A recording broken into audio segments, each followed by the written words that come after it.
Sir বাইদেউসকল নিৰ্বাচনৰ ফলাফল লাভ কৰাৰ পিছে পিছে কৰ্মচাৰীসকলৰ দৰমহা বৃদ্ধি পাব।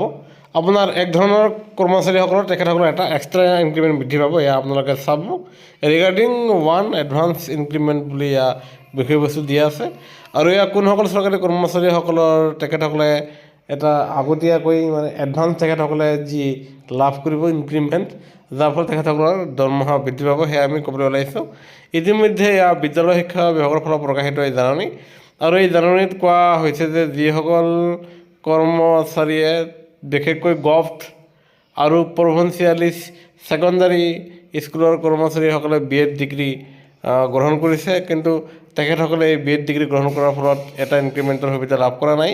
আৰু যিসকল কৰ্মচাৰী BEd ডিগ্ৰীৰ ফলত যি ইনক্ৰিমেণ্ট লাভ কৰা নাই, সেইসকল কৰ্মচাৰীসকলক এটা এডভান্স ইনক্ৰিমেণ্ট দিয়া হ'ব, যাৰ ফলত BEd ডিগ্ৰী থাকিও আপোনাৰ ইনক্ৰিমেণ্টৰ সুবিধাৰ পৰা বঞ্চিত হোৱা কৰ্মচাৰীসকলৰ লিষ্ট বিচাৰিছে বিভাগীয় কৰ্তৃপক্ষই, যাৰ ফলত তেখেতসকলৰ দৰমহা বৃদ্ধি হ'ব। সেয়েহে আপোনালোকৰ প্ৰতিটো খবৰ বাবে আমাৰ চেনেলটো নিশ্চয় ছাবস্ক্ৰাইব কৰিব নাপাহৰিব। ধন্যবাদ।